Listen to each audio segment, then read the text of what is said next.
इतिहास लिखा है इसमें, कुछ खास छिपा है इसमें। इतिहास लिखा है इसमें, कुछ खास छिपा है इसमें। मर्यादा है, कोई वादा है, विश्वास रखा है इसमें। सात फेरों से मिला ये तो उपहार है, मेरा श्रृंगार है, मेरा श्रृंगार है, मेरा श्रृंगार है, मेरा श्रृंगार है। मंगलसूत्र, मंगलसूत्र, मंगलसूत्र, मंगलसूत्र, मंगलसूत्र, मंगलसूत्र,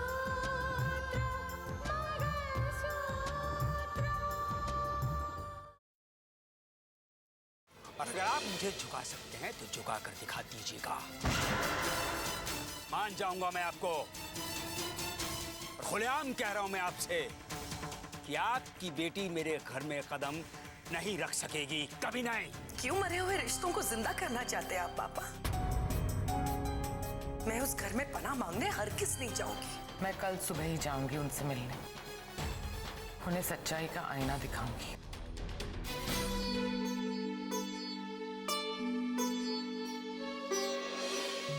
ये कैसा अहंकार है जो दिल में इस तरह से बस गया है कि अपने पर प्रेम के लिए कोई जगह ही नहीं बची। वैसे सच ही तो है, जब अहंकार दिल में घर कर जाए तो प्रेम के लिए जगह कहां बचती है। लेकिन इस अहंकार ने मेरी रितिका की जिंदगी बर्बाद कर दी है। उसकी जिंदगी एक ऐसे भंवर में फंस गई है जिसमें से निकलना नामुमकिन लग रहा है। प्रभु, क्या गलती है उसकी? क्यों सजा दे रहे हैं आप उसे? किस बात की सजा दे रहे हैं प्रभु? कौन सी गलती हो गई है उससे?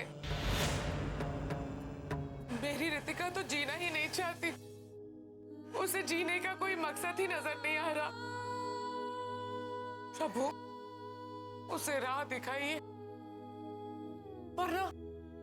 वरना आप पर से विश्वास उठ जाएगा मेरा। वो जिंदगी जीना ही नहीं चाहती, उसे अपनी जिंदगी बेमकसद लग रही है। प्रभु, कुछ कीजिए, उसे जीने का कोई मकसद दिखाइए। प्रभु, दया कीजिए, दया कीजिए प्रभु, दया कीजिए।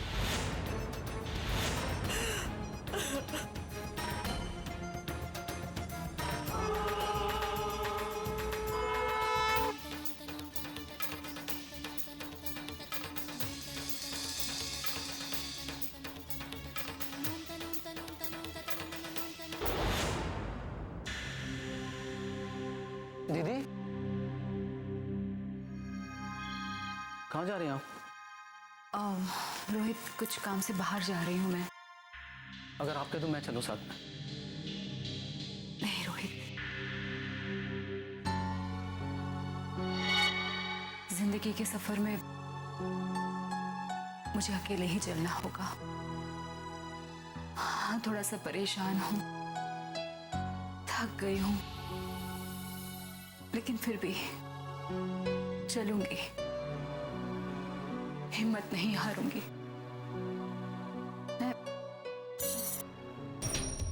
दीदी, क्या हुआ आपको? अरे आपको तो बहुत तेज बुखार है। दीदी, अरे क्या हुआ आपको? पापा, पापा। दीदी, रोहित, क्या हुआ इसे? पता नहीं पापा क्या हो गया, बेहोश हो गई है और इसे बहुत ज्यादा बुखार भी है।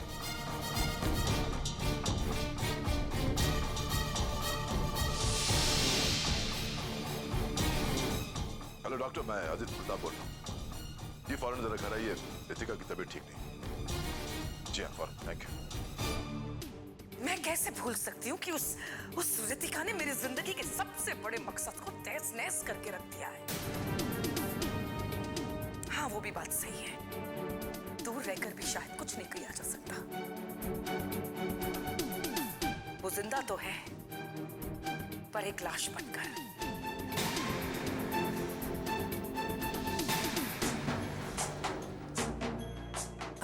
मैं तुम्हें बाद में फोन करती हूँ।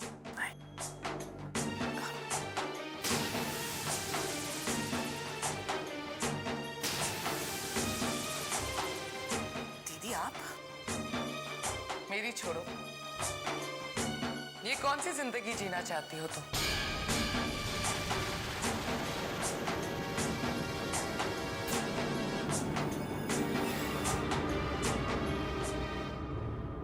वही जिंदगी जो मैं जी रही हूँ। जो जिंदगी तुम जी रही हो वो सम्मान की जिंदगी नहीं, अकेलेपन की जिंदगी है।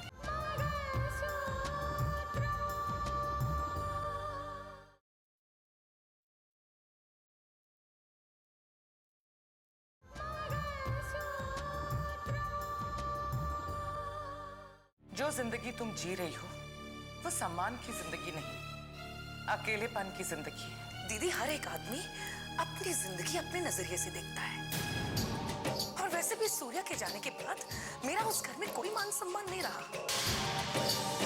और इसीलिए मैंने उस घर को छोड़ दिया। मैं इस बात को मान ही नहीं सकती स्नेहा। यहाँ आने से पहले भैया से इस बारे में मेरी बात हो चुकी है। मैं ये भी जानती हूँ कि रिश्ता तोड़ने का तरीका क्या था तुम्हारा। तुम उस घर को छोड़ना चाहती थी, लेकिन अपमानित किया है तुमने अपने ही मंगलसूत्र को। तुमने अपना मंगलसूत्र तोड़ के फेंका ना। तुमने अपना नहीं, हमारे रिश्ते का अपमान किया है। क्योंकि स्नेहा, एक औरत का मान सम्मान उसी के मंगलसूत्र से जुड़ा रहता है। अरे ऐसी बहुत सारी औरतें हैं जिनके पतियों ने उन्हें अपने आप से अलग कर दिया है, लेकिन उन्होंने अपने मंगलसूत्र को कभी अपने आप से अलग नहीं होने दिया। स्नेहा, मंगलसूत्र वो सूत्र है जो एक औरत से जिंदगी पर अलग ना हो, वही अच्छा है। ये तरीका था रिश्ता तोड़ने का। जवाब दो। तुम उस घर के साथ रिश्ता तोड़ना चाहती थी, लेकिन अपमानित किया है तुमने अपने ही मंगलसूत्र को। उस घर के लोगों ने इस बात पे कोई एतराज नहीं किया। तुम्हें कोई वापस लेने नहीं आया। इसका मतलब ये नहीं है कि रिश्ते टूट गए। जब मैं अमेरिका से आ रही थी तो सूर्या ने मुझे हिदायत की। उसने साफ साफ मुझसे कहा है कि मैं तुम्हें समझा बुझा के घर वापस ले आऊं। शायद सूर्या ये जानता था कि एक मैं ही हूं जो इस बात को अंजाम दे सकती हूँ। इसीलिए स्नेहा, मैं यहाँ आई हूँ तुम्हें वापस ले जाने। मैं कुछ समझी नहीं। कोई सवाल नहीं करोगी तुम, बस चुपचाप मेरे साथ घर चलोगी।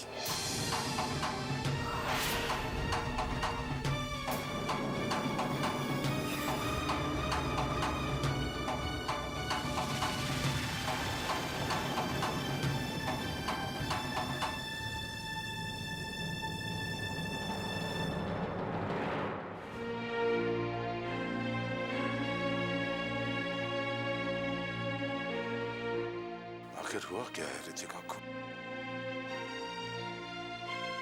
इतना हाई फीवर और बेहोश हो जाना कुछ ठीक नहीं है।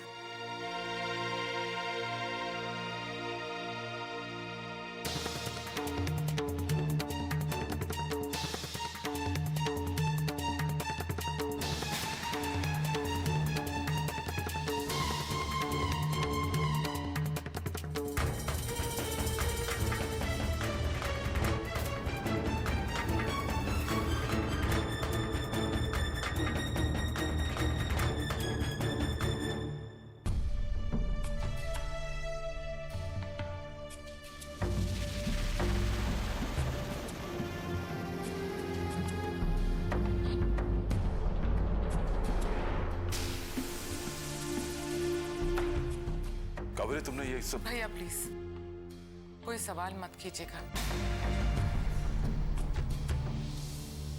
मैं नहीं जानती भैया कि इस घर के टूटने का जिम्मेदार कौन है, किसकी वजह से ये परिवार बिखरने के कगार पे आ गया।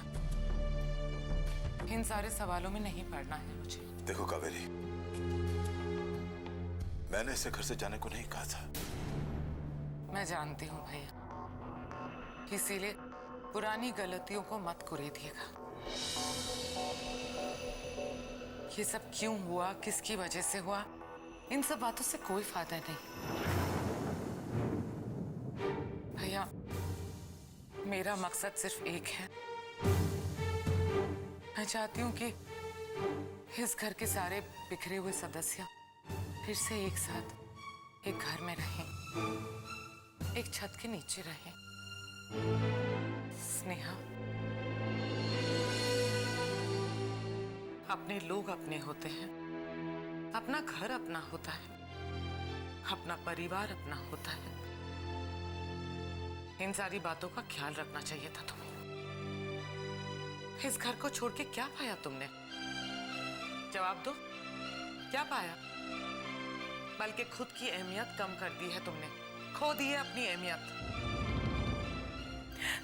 लेकिन मैं करती भी तो क्या करती? स्नेहा, ये तुमने क्यों किया, किसकी वजह से किया, इन सारी बातों से मुझे कोई मतलब नहीं। अपना घर छोड़ने की गलती की है तुमने, अब अपनी गलती को सुधारो। भैया से माफी मांगो। स्नेहा, तुम छोटी हो, भैया से माफी मांगो।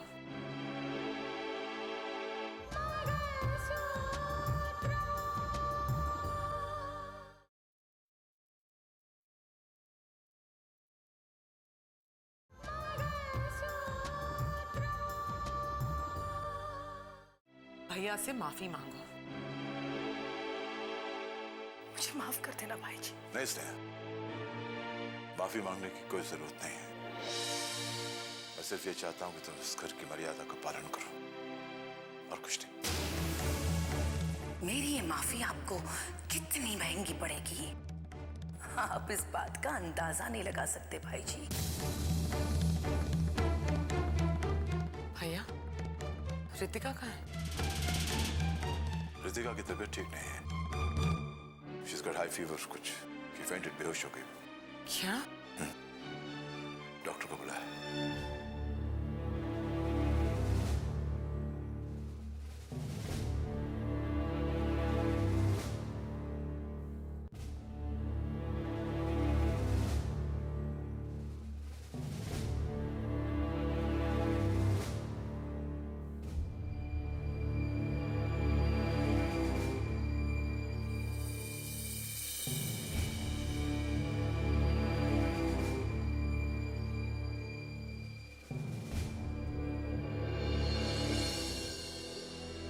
अब कैसी तबीयत है आपकी? ठीक हूँ मैं।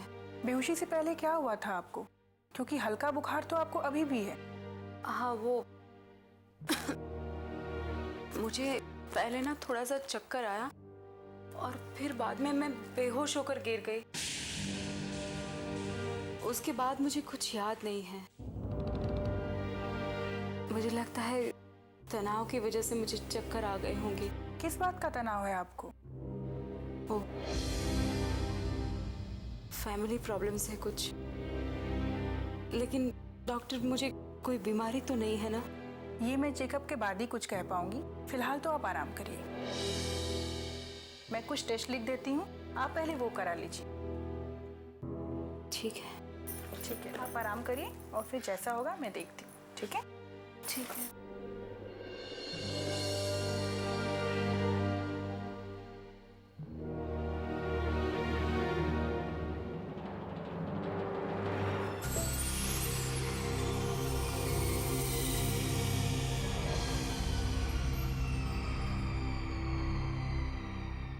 डॉक्टर साहिबा, आखिर आप बताती क्यों नहीं है? दीदी को हुआ क्या है? बोलिए ना, क्या हुआ उसे? भी बार बार बेहोश होना कुछ मुझे ठीक नहीं लग रहा है। आप बेवजह परेशान हो रहे हैं जज साहब। ये वैसे परेशान होने का मामला नहीं, ये तो खुशी की बात है और आपको तो खुश होना चाहिए। खुशी की बात? क्या मतलब? बड़ी में मैं ठीक कह रही हूँ जज साहब, आप लोग बेवजह परेशान हो रहे हैं।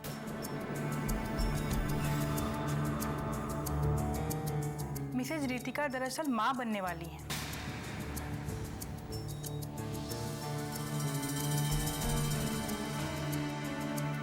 वो प्रेग्नेंट है और दरअसल उनकी बेहोशी की वही वजह थी। फिलहाल तो वो बहुत कमजोर हो चुकी हैं और उनकी देखभाल की सख्त जरूरत है। फिलहाल तो मैंने उन्हें कुछ दवाइयाँ लिख दी हैं, आप उसे मंगा लीजिएगा। लेकिन कल आप उन्हें क्लिनिक पे भेज दीजिएगा, मुझे सोनोग्राफी करनी है। आप बिल्कुल चिंता मत कीजिए डॉक्टर साहिबा, मैं आ गई हूं ना, मैं रितिका की पूरी देखभाल करूंगी।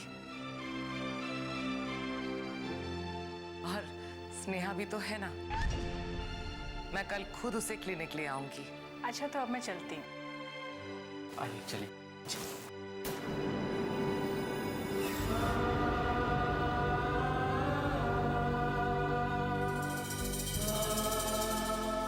भैया भैया परेशान क्यों हो रहे हैं आप? देखिएगा ये बच्चा रितिका की बर्बाद जिंदगी को एक बार फिर से आबाद कर देगा। नहीं कावेरी, तुम्हें गलत लगता है। तुम खुद उनके घर गई थी, देखा कि किस तरह का बर्ताव किया उन लोगों ने तुम्हारे साथ। नफरत करते हैं वो लोग तुमसे, मुझसे, रितिका, सबसे। ये जो बच्चा है ना, रितिका की जिंदगी आबाद नहीं करेगा, बल्कि उसकी जो बची खुशी जिंदगी है ना, उसे भी बर्बाद कर देगा। हाँ दीदी, ठीक ही तो है। वो लोग अब भी रितिका को गलत समझते हैं और गुजरते हुए वक्त के साथ साथ ये बच्चा रितिका की परेशानी के कारण न बन जाए।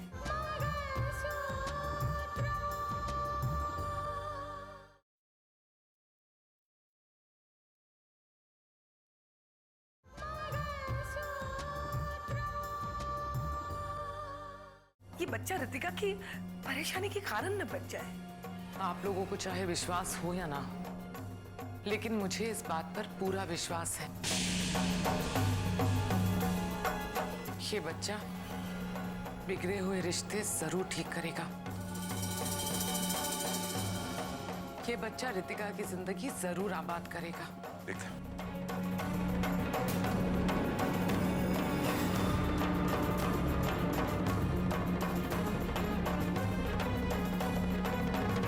आप मेरे बेटे को ढूंढ के लाई, कहीं से भी ढूंढ कर लाई।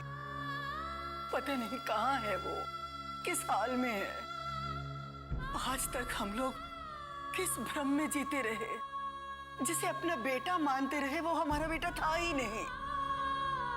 और राहुल तो पहले ही घर छोड़कर चला गया। अच्छा हुआ कि राहुल हमें छोड़कर चला गया। अपने स्वार्थ में पड़कर जो मैं पाप करने जा रहा था, उसका प्रायश्चित तो मैं सारी जिंदगी कर ही नहीं पाता। राहुल का हक छीनकर जिसे मैं देने जा रहा था, वो तो हमारा बेटा था ही नहीं। खैर, क्या राहुल ने तुम्हें फोन किया? हाँ, राहुल और साक्षी कहीं बाहर गए हुए थे। जैसे वो लौटकर आए, राहुल ने मुझे फोन किया था। जैसे उसे पता चला कि वो राकेश नहीं, उसका कोई हमशक्ल था, उसे भी बहुत दुख पहुंचा। मुझे तसल्ली दे रहा था। इसके अलावा वो कर भी क्या सकता है। पर एक बात है, घर छोड़ने के बाद भी राहुल ने मेरी ममता को शर्मिंदा नहीं किया। पर मुझे अपना राकेश चाहिए। कहीं से भी मेरा राकेश मुझे लाकर दो आप। जज साहब का ये मानना है कि हमारा राकेश कोई और नहीं बल्कि अर्जुन है। वही अर्जुन जो राकेश की बरसी पर हमारे घर आया था। बेटा तुम?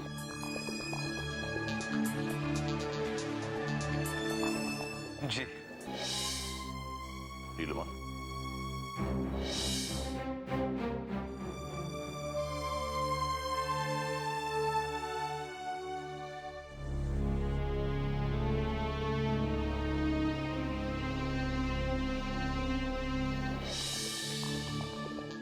क्या सोच रही हो?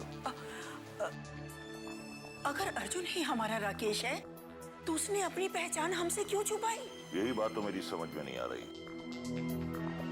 जिस दिन अर्जुन ने हमारे घर में कदम रखा,